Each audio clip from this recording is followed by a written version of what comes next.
will always exist. It will exist because, under the circumstances, it's efficient to be dumb. The dumb majority is opportunistic, dishonest, and blind. The dumb majority is as such in the sense that they will believe things that make them feel good.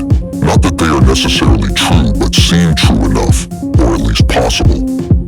For instance, they will believe in a theistic ideology with zero evidence because it makes them feel better. It offers an understanding to them that if they just stay in line and be good cattle, then they will be rewarded with an afterlife. As a theist, there is no incentive for things to change. Their understanding of change is that it's all in God's plan, and it wouldn't matter if it's in a narco-capitalist society one day, or monarchical the next, because life here doesn't matter since they're going to heaven anyway. There's no reason to do anything more than they have to if they actually believe in an afterlife, the good cattle. The dumb majority exists because they are fed their bread in circuses, God, and money. They are happy to work because they cope with reality with God, and all shall be equalized in the afterlife. And they are happy to work because one day they want to dominate others on top of the pyramid scheme. And money serves as another coping mechanism in the case that God is not real. At least they will have enjoyed some of the luxury that the money could provide in their finite life.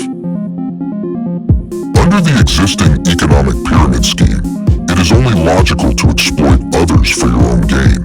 Mind you, the dumb majority can only be exploited for beliefs they are already willing to believe in the first place. For instance, take Joel Osteen, who takes a generous amount from his cattle. By virtue of the amount of things the man owns, he might hope God is really real, but he uses the luxury of the money that his cattle gave him to his pleasure, in the case that God is not real. To live on top of a society as such, one must lie and cope, a coward. The ethical considerations of violence and fraud become dull when one must lie to themselves and others in order to survive. No theist acts as though God exists. They want to survive, probably even more so than the atheist. They want to selfishly preserve their consciousnesses despite the illogicalities of their beliefs. They think that they are so special when they are just a cowardly configuration of particles.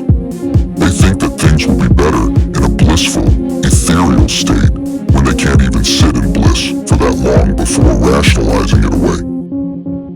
People can only be accelerated to do something that they were wanting to do anyway. Since the dumb majority will succumb to beliefs that they are already willing to believe, it's highly challenging to make a more fair, meritocratic society. Why should they believe in a right to speak freely and defend themselves as best as any other when their whole existence is a cope and a lie? They don't even respect themselves. Their freedoms are an undeserving gift. A literal pig on a farm would make better use of their freedoms. At least a pig cannot lie to themselves. The inventors and the workers. The workers will always exist. The dumb majority.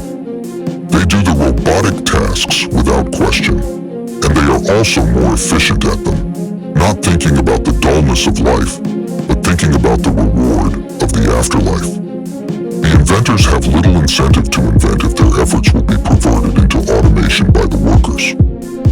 Why create if your efforts will be automated by the dumb majority? They will sniff you out like a dog finding a carcass. Should the inventor turn into an ant or desperately find new inventions in fear of death? It's arguable that the inventor should only invent things that benefit themselves in their temporal lives. Credit is just a stroke of the ego. If forced to unethically acquire money, women would rather commit crime as men than sell themselves on the streets or online. How can one claim that women are more social creatures than men? The man sympathizes with others, whereas the woman sympathizes with herself and her ego.